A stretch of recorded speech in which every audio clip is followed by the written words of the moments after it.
Malachy, Archbishop of Armagh, died in 1148, and almost 440 years later, reports started to circulate in Rome that Malachy, before his death, had had a vision, and as a result of this vision, had circulated a list of 112 popes, well, some of them anti-popes, but 112 names of who would be the Pope until the end of time. I noticed that in the replies to my last video, one person made reference to these claimed prophecies, while Father Mitchell Rodrigue himself, and my apologies that in my last video I thought he was Father Michael. When I saw M-I-C-H-E-L, I didn't miss the A and I thought it was Michael. My apologies. But Father Mitchell also referred to St Malachy's prophecies as supporting documentation for his own claimed visions. Now the question is, are St Malachy's so-called prophecies genuine or are they fake? Let us look at some of the evidence. The first mention that we are aware of them was in 1587. Their presence was definitely known in 1590, and they were published in 1595 by the Benedictine monk Arnold. The prophecies are in the form of a very brief, very brief 2 to 3 word Latin motto to refer to each individual pope. The first section of the document, that is from the time of the death of Malachy up until the publication of the actual document. Number 1, the mottos clearly apply to each pope. Number 2, the mottos in some way relate to the pope's name, or his birth, or his ministry before he became pope, or to his coat of arms. There are just 1 or 2 mild inaccuracies, and interestingly, those mild inaccuracies occur where around about the year 1590, the information concerning the popes in question was a little bit inaccurate, and those inaccuracies are contained in the so-called prophecies. If there were genuine prophecies from St Malachy, one wouldn't really expect those inaccuracies to be contained in the prophecies in question. After the prophecies were published, they become more and more vague. Rarely do they refer in any conceivable way to the Pope's name, to his place of birth, to his ministry before he became Pope, or to his coat of arms. Let us take a few examples from the first period. The period when they're remarkably accurate, when they seem to refer either to a Pope's name or to his place of birth or to his ministry or to his coat of arms. Pope Celestine II, the little motto given to him in the prophecies is, from a castle of the Tiber. Celestine was actually born on the banks of the Tiber, so it refers to his place of birth. Now the next pope is an interesting one, Lucius II. The motto for him is enemy expelled. Now, it's traditionally been believed that the phrase enemy expelled refers to his surname, Caccianemici. Cacciare means to drive out, nemici means enemies. Thus we get the motto enemy expelled from his very surname. There are only 2 little difficulties with that. Number 1, there are significant question marks as to whether that really was his surname. And number 2, back in the time of Lucius II, those type of surnames wouldn't have been applied in the first place. It would be a later addition. Now another very interesting one is Anastasia IV, whose motto is given as abbot from Saburo. It was generally accepted at the time this document was published that Anastasius had indeed been an abbot. But later research has shown that he wasn't even a religious, much less an abbot. Here's one that would do justice to Donald Trump. Urban III, his motto, pig in a sieve.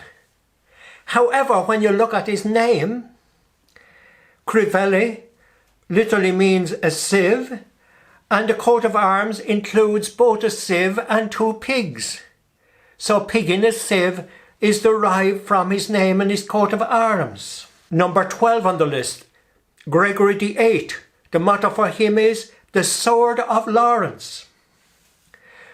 Now, before he became Pope, he was the Cardinal of St Lawrence. On his coat of arms there were crossed swords.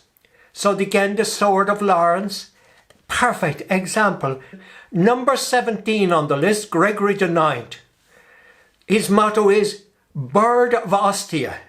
Now, before he was elected Pope, he was the Cardinal Bishop of Ostia, and his coat of arms has an eagle on it. Hence the motto, Bird of Ostia. Number 20, Sign of Ostia. Again, Alexander IV had been the Cardinal Bishop of Ostia and a member of the Conti Signi family, so the word Sign of Ostia again is totally appropriate. Number 21 on the list, Urban IV, motto Jerusalem of Champagne. Now, he was born in the Champagne region and his title was the Patriarch of Jerusalem. Now, here's another one that would do Donald Trump proud. Snaky man. Gregory X was described as snaky man. But again, once one looks at the details of his coat of arms, that's exactly where it came from. He was a Visconti, and the Visconti coat of arms had a large serpent devouring a male child feet first. So snaky man, the snake on the coat of arms. Innocent V, French preacher. He was French and he belonged to the order of preachers.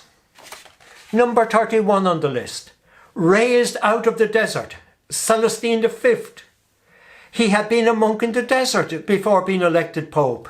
Another one that stands out is number 45, Urban VI, from a pregnant hell. He comes from a place called Inferno, so hence the word hell. And his family name, Prignani, pregnant hell. Another name that sticks out a little bit is Sixtus IV, Minorite fisherman. First of all, he was the son of a fisherman. That covers that part of it. But what about Minorite? There's the interesting detail. Because Minorites were a branch of the Franciscan order. And St Malachi died in 1148, and the Franciscan order was only founded in 1209. He certainly had the gift of prophecy if he was able to describe Sixtus IV as the Minorite fisherman. Now, this sort of very, very clear and accurate detail continues in the mottos right up until around about 1590. In other words, around about the time of their publication. And after they're published, number one, they're not nearly as accurate. It's much harder to see what the allusion is referring to, and it very rarely refers to the person's name, or to his place of birth, or to his ministry before he became Pope, or to his coat of arms. Now that raises another question. If the prophecies were forged, as indeed it would appear they were, why were they forged? And one possibility is that they were forged in an attempt to influence who would be elected Pope. They were published in written form in 1595, but they were already widely known in Rome in 1590. And the year 1590 was a year of two conclaves. And there is a belief that it was in an effort to influence the second conclave that these prophecies were forged, and that they were forged before the election of Gregory XIV. Now, the motto given for his papacy was, "Of the antiquity of the city, or from the old city." Now, the interesting detail is this, that there was a second cardinal who had many followers and many people were seeking to get him elected Pope. His name was Cardinal Simoncelli. And guess where he came from? He came from the city of Orvieto. And guess the literal translation of the city of Orvieto? The old city. So the theory is that it was in an effort to get this Cardinal Simoncelli elected Pope that these prophecies were forged with the phrase "from the old city," seeking to create the impression that St Malachi had foretold that Cardinal Simoncelli was to be the next Pope. Now there's one difficulty with that, and that is there is already a reference to these prophecies in the year 1587. And when that became apparent, everybody said that that theory about getting Cardinal Simoncelli elected, that was a false theory. However, there's one little detail that tended to be forgotten. During the reign of Sixtus V, it was a reasonably safe bet that the next Pope was going to be Giovanni Battista Castagna. And what I am suggesting is that whoever forged these prophecies, and I am 100% satisfied they are forged, knew that it was a safe bet that Giovanni Castagna was going to be elected the next Pope. And so they included a motto that would clearly apply to him next on the list. And then the man that were really wanting to get elected Pope listed after that.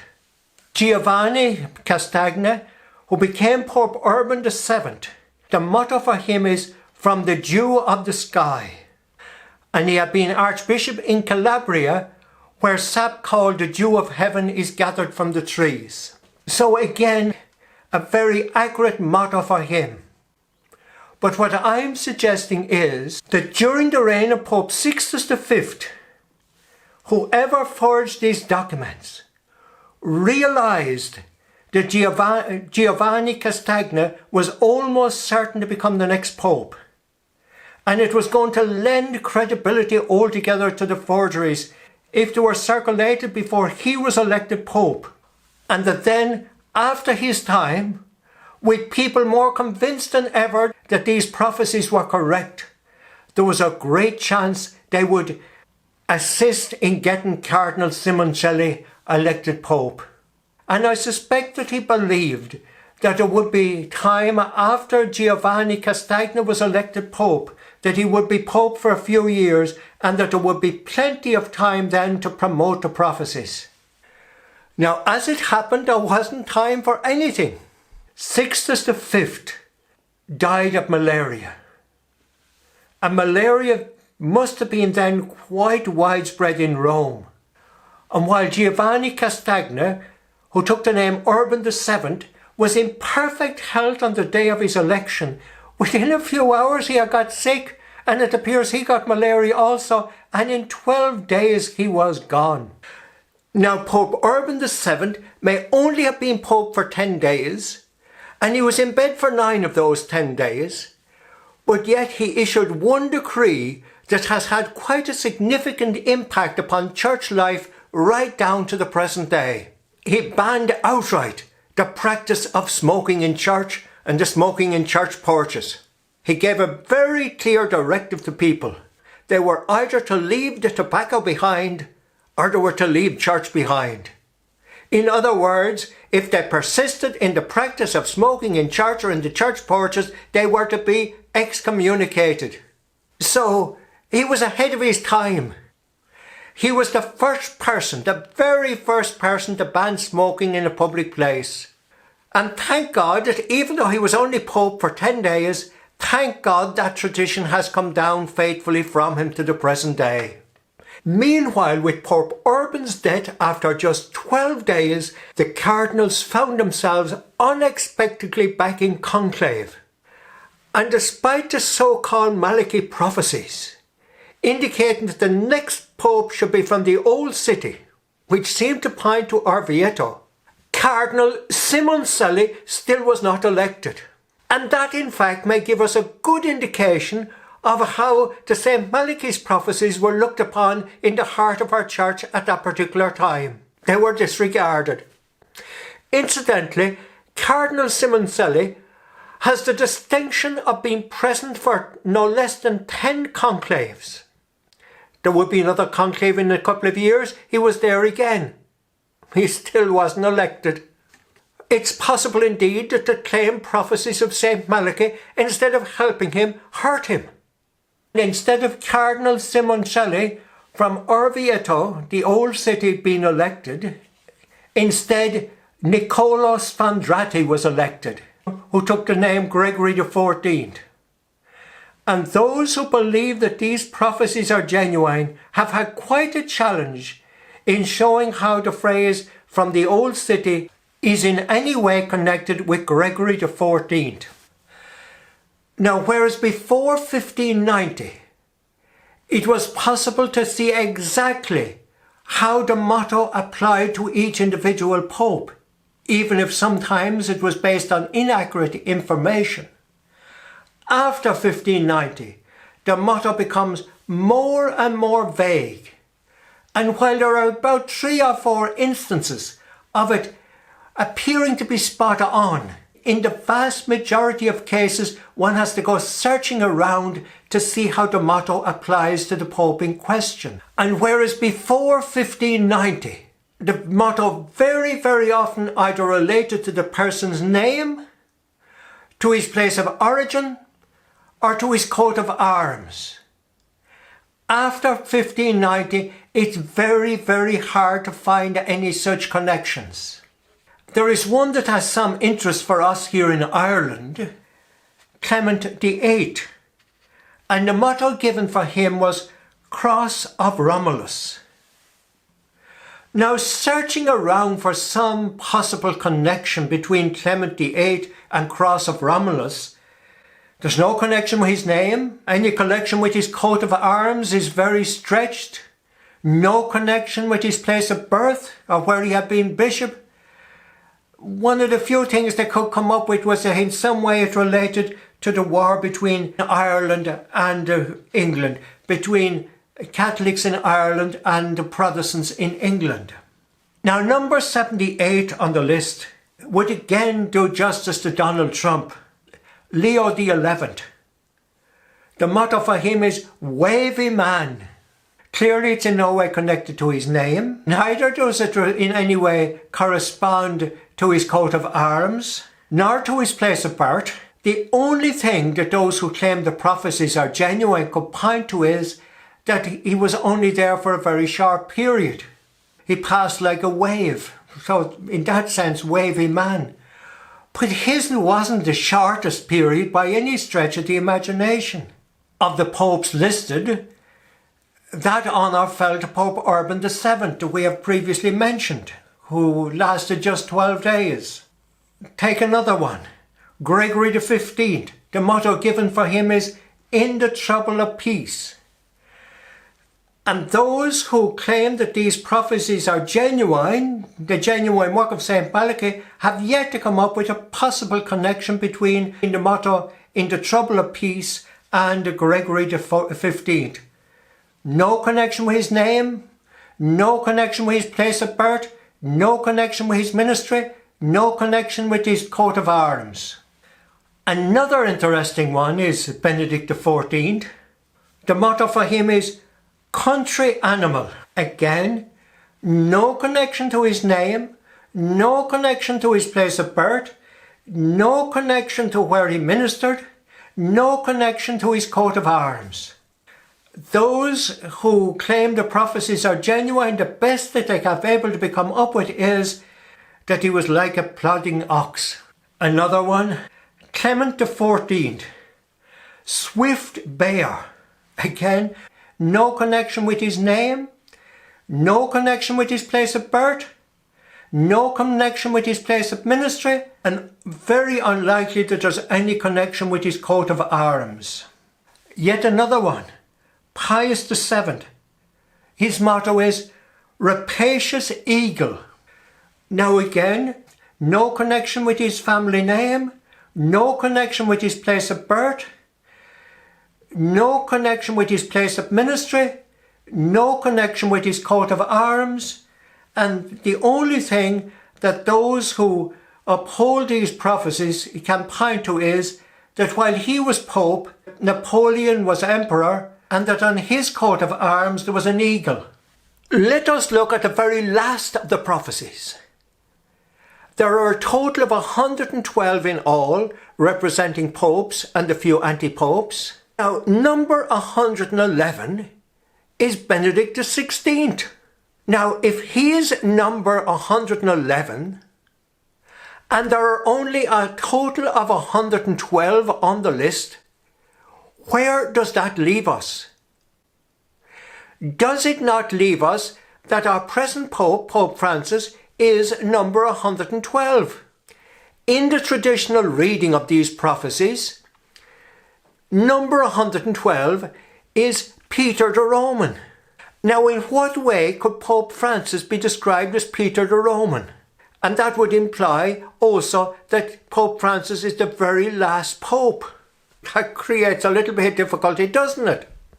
However, those who support the prophecies have now come up with a possible answer to that. Because the final paragraph reads, "In the final persecution of the Holy Roman Church there will sit," full stop, "Peter the Roman, who will pasture his sheep in many tribulations. And when these things are finished, the city of 7 hills will be destroyed, and the dreadful judge will judge his people." Now, after the first part sentence there, where I said full stop, there is in fact a full stop, even though it looks to be in the middle of the sentence. Not merely is there a full stop, but then there seems to be a paragraph break, as if the second half of what would appear to be the sentence is a new paragraph. Some are now arguing that these are two separate entries and should be treated separately. Now, if we do treat them separately, then that first part sentence, "In the final persecution of the Holy Roman Church there will sit," full stop, who does that relate to? Again, I do not believe these prophecies to be genuine, but I'm just looking at every possible argument that's being put forward.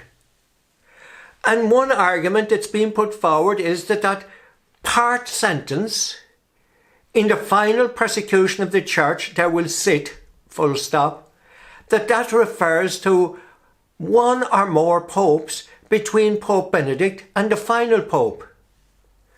Now, as I say, if there was just one pope or two popes or three popes, why not have put in the mottos for them?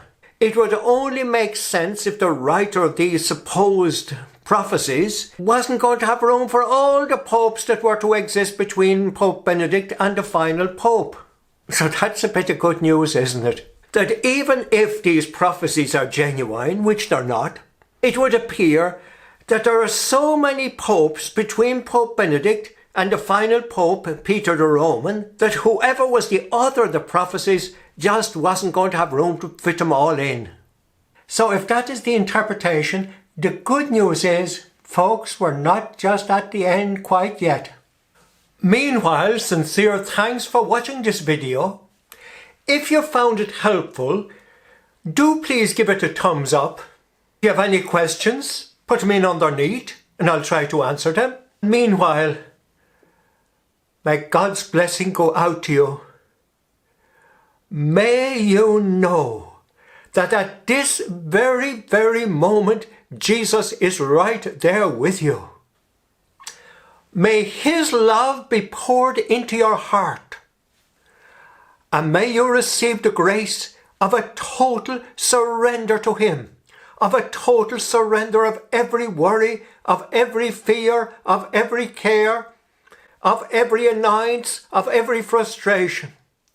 The grace of a total surrender to the Lord Jesus, who loves you, who is with you, who desires to give you strength.